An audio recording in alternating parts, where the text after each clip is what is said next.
Today, our good friend Miss Tom Hafer is going to present Titanic. Mr. Hafer is an expert in rocket science and drones. He currently coaches teenager robotic teams. Good afternoon, Mr. Hafer. Well, good afternoon to you as well. Yes, the Titanic was a very interesting thing because an exhibition just came to town about a month ago, and they had all kinds of information about the Titanic and a lot of things that they had actually gotten from the Titanic. And in addition, we had been to a lecture about 30 years ago where they talked about all what really happened, what actually caused the sinking of the Titanic. And it was a huge confluence of almost unforeseeable events that happened. So, what I'll do is I'll tell you about what happened to the Titanic when, of course, it hit an iceberg, and that's what caused it to sink. But what it was supposed to be unsinkable. So, why did it sink anyway? So, that's what I'll tell about first. And then, for anybody who's interested, I'll show you some of the artifacts from the Titanic. And then I'll tell you about a surprise thing because we were on a sinking ship. Not quite like the Titanic, but still, it was a real sinking ship. So, what caused the Titanic to sink? So, first of all, what was the Titanic? Well, it was a huge ocean liner. It was built in 1911 for the White Star Line. It was the largest mobile object ever built at that time, and it was supposed to be unsinkable. Any four compartments could be breached and filled with water, and it still wouldn't sink. It had two sister ships, the Olympic, which was slightly smaller and built a little bit earlier, and then the Britannic, which was basically, it was built after, but it was basically the same ship as the Titanic. And a strange thing happened to that, but we'll get to that after a bit. So the first voyage of the Titanic was from Southampton in England, bound for New York, beginning on the 10th of April, 1912. And there were a number, it was a very luxurious line, and there were a number of very prominent and rich people aboard. John Jacob Astor, one of the richest men in America. Benjamin Guggenheim, the guy who started Macy's department store, Isidor Straus. George Dennick Wick, the president of Youngstown Sheet and Tube Company, and the streetcar magnate George Dunton Widener. And every one of them died. And here's why. So here's the Titanic while it was still being built, the largest object, moving object ever built.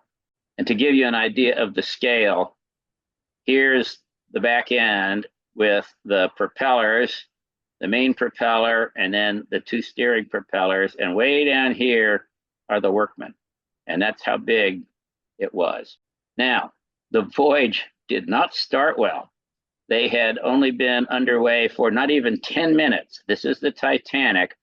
And it was so big that they had not expected the bow wave that it would create. And it snapped the anchor line of this ship over here, the USS New York.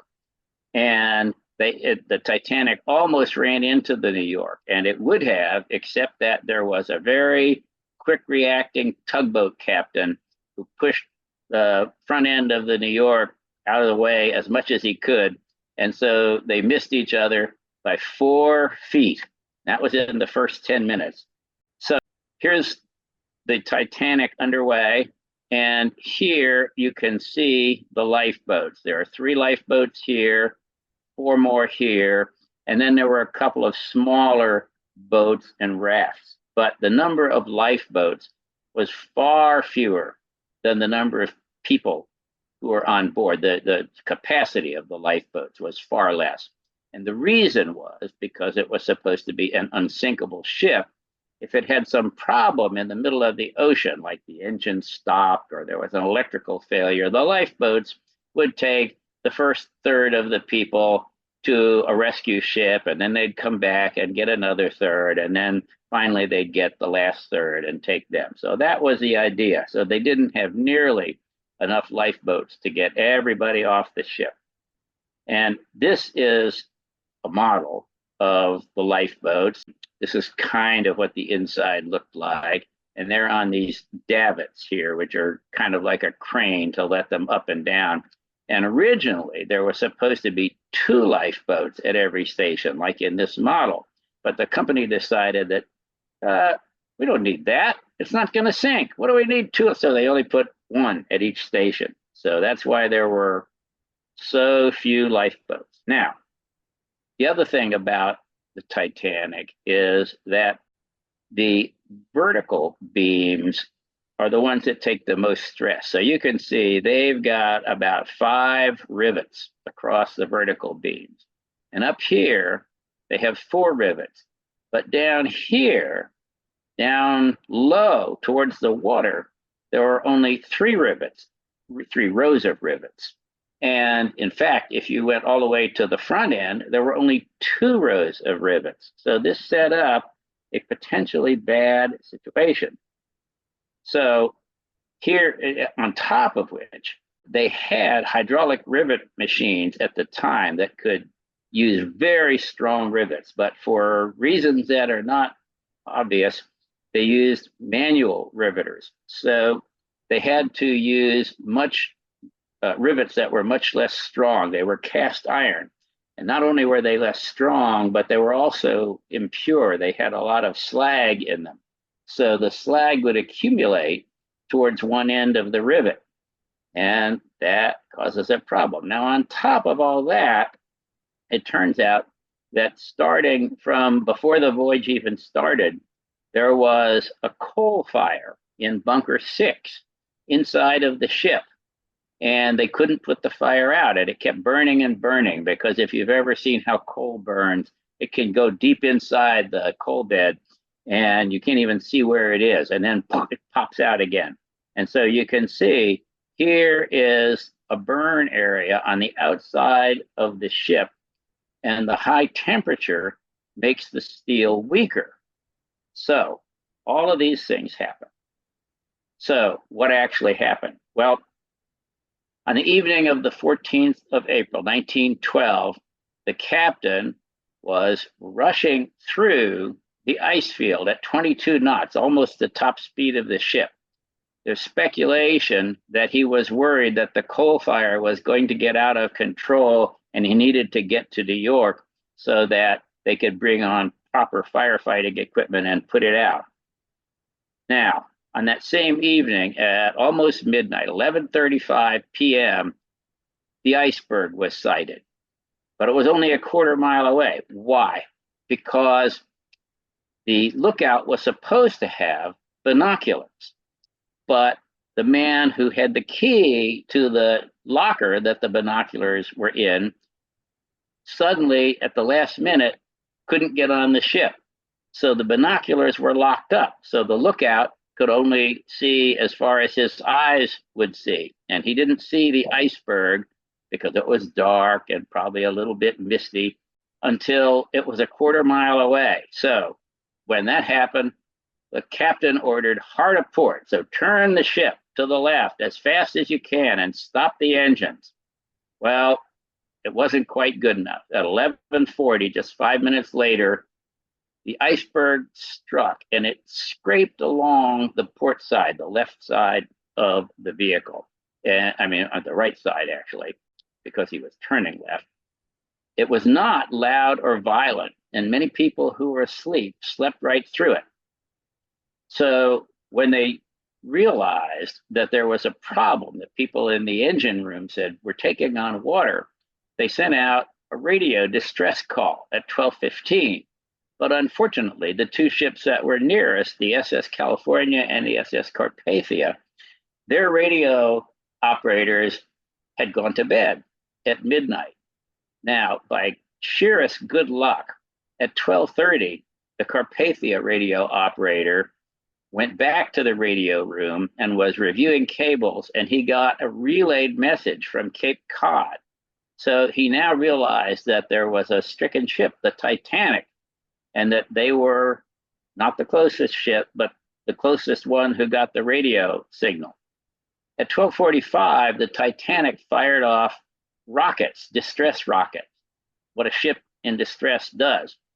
But they were ignored by the SS California because they thought that they were just fireworks. So the SS California was only about an hour away, but they didn't come. They thought that they didn't hear the radio signal, and they thought that the rockets were just fireworks.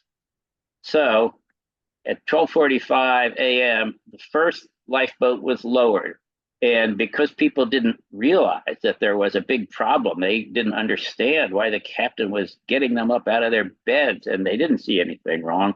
So the first lifeboat, which could hold 60 people, only had 28 in it. But what they did do, this was a different age, and women and children first. And this was largely observed. And at 2:20, only an hour and a half later, the Titanic completely sank. And it wasn't until 4 a.m. that the Carpathia, which came as fast as it could, arrived at the sinking site. So this is supposed to be a picture of the actual iceberg that sunk the Titanic, this right here, taken from the Carpathia the day after. So what actually happens? Well, an iceberg cannot cut the steel of a ship, but what it can do is to bulge into the plates. And so remember those rivet lines that we talked about? It can cause the plates to bulge one against the other and open up an opening here. And so the rivet can have the head snap off. And because there were only 3 rivet lines, and because it was an inferior grade of steel, these heads of the rivets could pop off. And this right here is a replica of one of the rivets that was recovered from the Titanic. And sure enough, one end of it has snapped off. So that's what happened. And the iceberg scraped along this side right here. And these red lines are the watertight compartments. And remember, if any 4 of them were filled with water, the ship would not sink. But these green lines represent openings where the rivets popped and the plates separated and water started coming in. So here's 1 compartment, 2, 3, 4, 5, and a little bit into 6. So all 6 compartments were breached and the water came in. Nobody thought that that could possibly happen. And in fact, if the captain had just rammed the iceberg instead of turning, he would have breached, 2, 3 compartments, which would have been a disaster for the ship, but it wouldn't have sunk and all the people would have made it. And so here's what happened. As the ship began to take on water in these first 6 compartments, the other thing that they didn't think about was that if you have flooding in this many compartments, the water will get very high. And so they didn't make the watertight compartments go all the way to the ceiling. So pretty soon, water started pouring over the tops of the separators in the compartments. And here it's getting into another compartment. And so this made the ship extremely front heavy because the water kept creeping into more compartments. And so pretty soon it broke.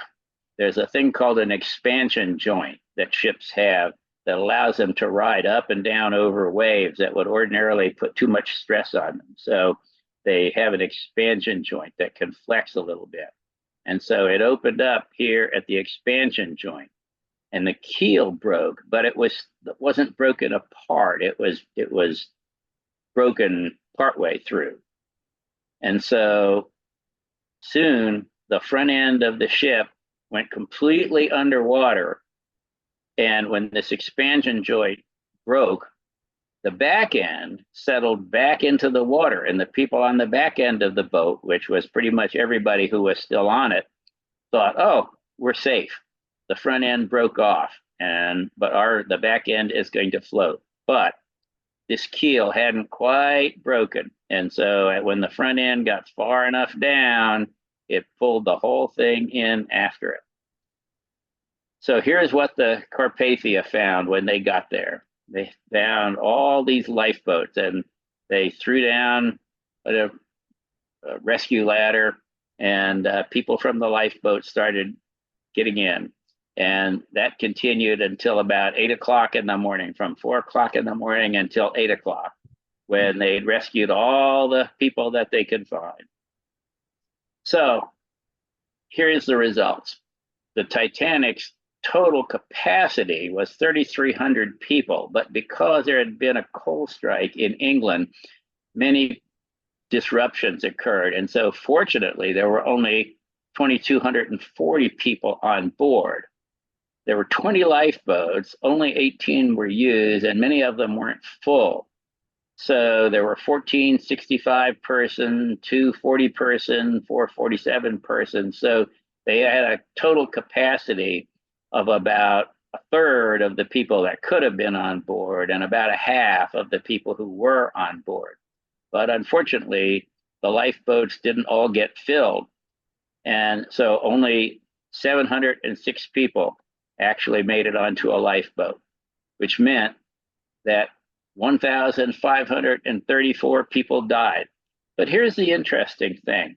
If you look down here, this is a graph of how many survivors, what percentage survivors there were. Adult males, adult females, male children, female children, and then first class, second class, third class.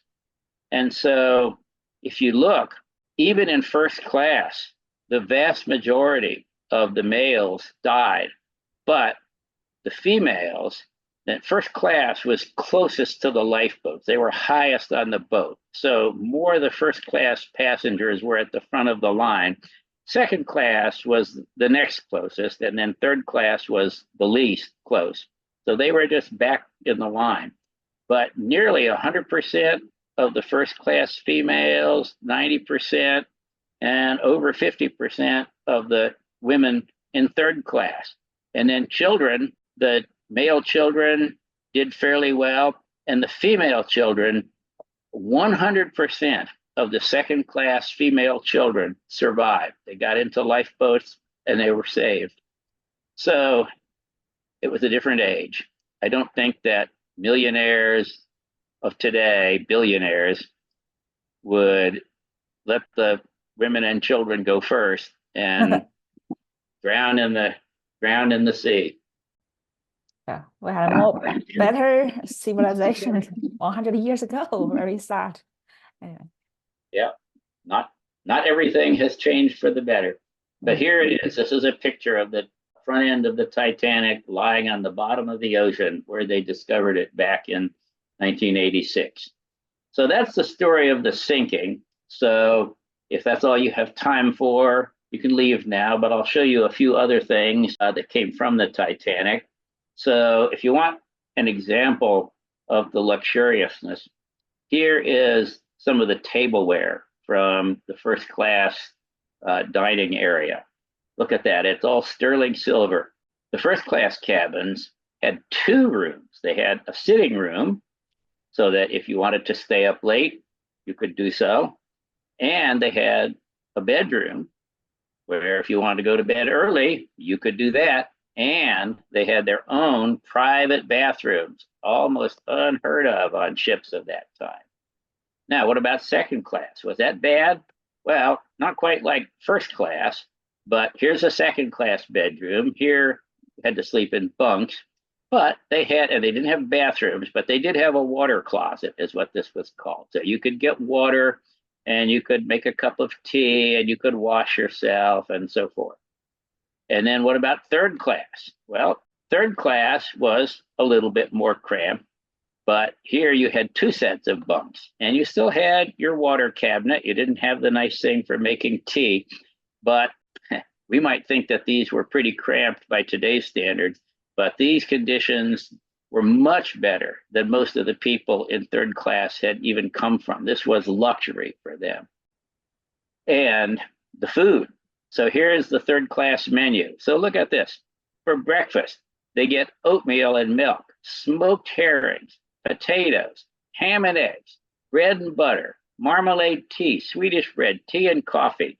For dinner, they get rice soup, fresh bread, biscuits, roast beef with gravy, sweet corn, boiled potatoes, plum pudding, sweet sauce, fruit, tea.